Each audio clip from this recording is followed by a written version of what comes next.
Hello வணக்கம், இது உங்கள் சிவி ஜோன். எல்லாரும் எப்படி இருக்கீங்க? இப்போ பற்றின ஒரு வீடியோ வந்து பயங்கர வயலாக போயிட்டுருக்கு. அதாவது இன்றைக்கி சூப்பரான ஒரு சம்பவம் போச்சு. எவிக்ட் ஆனாங்க நம்ம சாச்சனா அண்ட் ஆர்ஜி ஆனந்தி.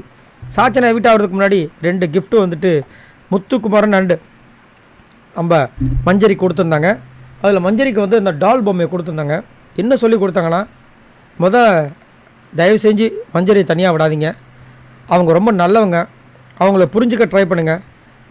ஏன்னா அவங்க வந்து கஷ்டத்தில் தனியாக இருக்கும்போது யாருமே, அதாவது இவ்வளோ பேர் இருந்தும் அவங்க தனியாக இருக்கும்போது எவ்வளோ கஷ்டமாக இருக்கும் யோசிச்சு பாருங்கள். அது யாருமே இல்லைன்னா பரவாயில்ல, அதனால் அவங்க தனியாக விடாதீங்கன்னு சொல்லும்போது இந்த பக்கம் கதறி அழுகுறாங்க நம்ம மஞ்சரி. அப்புறம் அந்த கிஃப்ட்டை வந்து கொடுத்தாங்க. அடுத்தது முத்துக்குமாரனுக்கு என்ன சொன்னாங்கன்னா, சூப்பராக சொன்னாங்க. நான் வந்து யார்கிட்டையும் வந்து என் கடை வந்து அவங்க க்ளோஸாக இருக்காங்க அப்படிலாம் பார்க்க மாட்டேன், நான் எல்லார்கிட்டையும் மூவ் பண்ணுவேன், எனக்கு பிடிக்கும், நான் எங்கே க்ளோஸ் ஆகிடுவேணும்னு சொல்லிட்டு நீ என்னை எட்டி மதிச்ச அந்த முத்துக்கு தான் நான் வந்துட்டு இதை கொடுக்க போகிறேன். நீ வந்துட்டு உன்னோட கோல்டை இன்னொருத்தவங்களுக்கு கொடுத்த, நான் என்னோடய சில்வரை உனக்கு கொடுக்க போகிறேன்னு சூப்பராக சொன்னாங்க.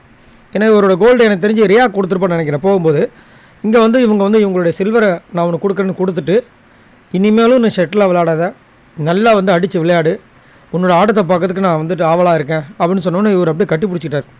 அழுகுறார். என்னையா அது மனசு இப்படி உடஞ்சிட்டாப்புலன்ற மாதிரி இருந்துச்சு. ஏன்னா இவர் அழுது நான் பார்த்ததே கிடையாது. மேக்ஸிமம் நான் அவங்களுடைய அப்பாவோட அந்த லெட்டர் படிக்கும்போது கூட அந்த அளவுக்கு இல்லை, கட்டுப்பட்டுறாரு.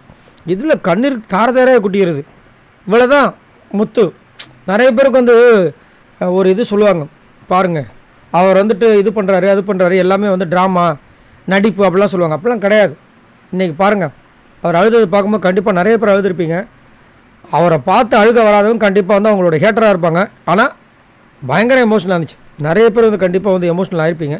சரி, நீங்கள் உங்களோட கமெண்ட்ஸை சொல்லுங்கள். இதை பார்க்கும்போது உங்களுக்கு என்ன விஷயம் தோணுச்சு? மறக்காம கமெண்ட்ஸ் பண்ணுங்கள். பாய் நண்பர்களே.